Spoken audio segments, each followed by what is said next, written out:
अब ये संसार परिवर्तन की प्रक्रिया से गुजर रहा है।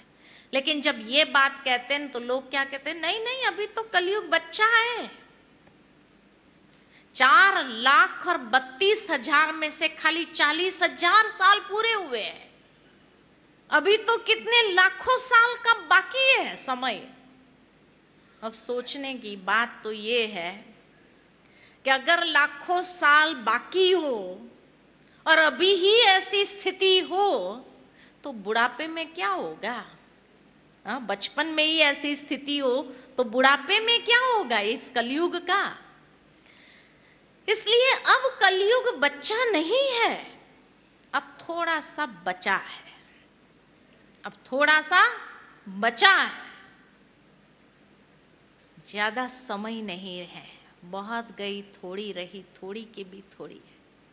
वो कवि प्रदीप जी का गीत याद आता है, देख तेरे संसार की हालत क्या हो गई भगवान, कितना बदल गया है इंसान, है ना। दूसरा एक गीत भी याद आता है, श्री रामचंद्र कह गए सिया से, क्या कह गए? ऐसा कलयुग आएगा जहां क्या नहीं होगा उसका वर्णन किया गया है कि कलयुग के अंतिम चरणों में किस प्रकार के लक्षण होंगे समाज के अंदर मनुष्य के, वो सारा डिस्क्राइब किया है। गरुड़ पुराण में जो कलयुग के अति के लक्षण दिखाए हैं वो सब तो प्रैक्टिकल में दिखाई दे रहे हैं। तो अब कलयुग बच्चा कहां है? थोड़ा सा बचा है। लेकिन तब कई बार कई लोग हमसे सवाल करते हैं, बहन जी फिर कितना समय बाकी है? अगर भगवान आपको सारा ज्ञान दे रहा है तो ये भी बताया होगा कि अभी कितना समय बाकी है। आता है ना ये प्रश्न? जानना चाहेंगे कितना समय बाकी है? जानना चाहेंगे? फिर डर तो नहीं जाएंगे? डर तो नहीं जाएंगे? हम यही कहते हैं कि भगवान ने हमें सारा ज्ञान दिया, लेकिन ये बहुत अच्छा काम किया जो डेट नहीं बताई कि कब ये दुनिया खत्म होने वाली।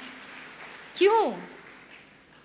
अगर किसी को कहा जाए कि तुम्हारे पास 24 घंटा है, 24 घंटे के बाद तुम मर जाओगे, तो पहले ही मर जाए शायद। इतना, और उसको कहे 24 घंटा है, जितना भगवान का नाम लेना चाहो ले लो, कितना ले सकेगा? गॉड कॉन्शियस नहीं हो सकता, टाइम कॉन्शियस जरूर हो जाएगा। कितना समय बाकी है, कितना समय बाकी, कितना समय बाकी है। उसको कहो चलो तू भगवान का नाम नहीं ले सकता है, तेरे पास जो कुछ भी है दान करके पुण्य तो कमा ले। कितना दान कर सकेगा?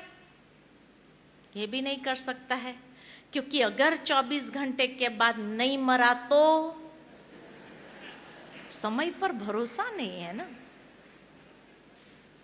तो न भगवान का नाम ले सकता है, न दान पुण्य कर सकता है, कुछ नहीं कर सकेगा। इसलिए भगवान ने भी हमें टाइम नहीं बताया कितना टाइम बचा है, खाली इतना जरूर कहा बहुत गई थोड़ी रही, थोड़ी की भी थोड़ी है। अब ज्यादा वक्त नहीं है। अब दुनिया के वैज्ञानिक लोग भी चिंतित हो रहे हैं। जिस तरह से पोल्यूशन बढ़ता जा रहा है, ग्रीन हाउस इफेक्ट हो रही है, ओजोन लेयर्स के होल्स बढ़ते जा रहे हैं। कहा जाता है कि ऑस्ट्रेलिया खंड जितना होल हो गया है ओजोन लेयर में, जिस कारण सूर्य की डायरेक्ट रोशनी पृथ्वी पर आ रही है। ग्लोबल वार्मिंग जिस तरह से हो रहा है, वैज्ञानिक लोग इतने चिंतित हैं कि अब ये दुनिया को किस तरह बचाया जाए, उनके पास कोई माध्यम नहीं है। ऑक्सीजन का सोर्स कटता जा रहा है।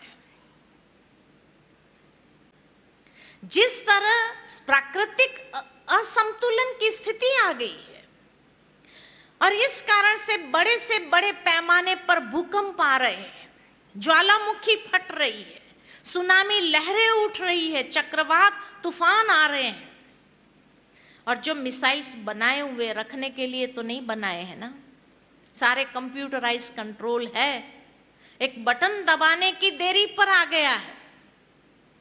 अब जो व्यक्ति सारा समय वो कंप्यूटर के पास बैठता है देखने के लिए कि कहीं से मिसाइल आया कि नहीं हमारी एयर स्पेस में, अगर घर में कभी झगड़ा हुआ या उस व्यक्ति को सिजोफ्रेनिक अटैक आया तो क्या करेगा? हाँ, सोचेगा दबा दो बटन, खत्म करो खेल, मरो और मारो सब, कितनी देर लगेगी? इसीलिए कहावत है, नर चाहत कुछ और होवत कुछ और, मैन प्रपोजेस गॉड डिस्पोज। अभी भगवान ये संसार को, ये समय को, कलयुगी सृष्टि को डिस्पोज करना चाहते हैं। क्या आप नहीं चाहते हैं कलयुग डिस्पोज हो और सतयुग आए? हाँ, चाहते हैं या नहीं चाहते?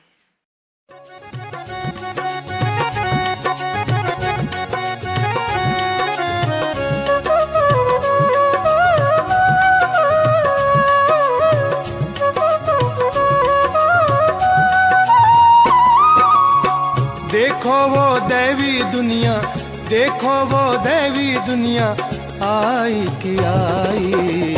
सबको मुबारक हो, सबको बधाई, सबको मुबारक हो, सबको बधाई। देखो वो दैवी दुनिया आई कि आई। सबको मुबारक हो, सबको बधाई, सबको मुबारक हो, सबको बधाई।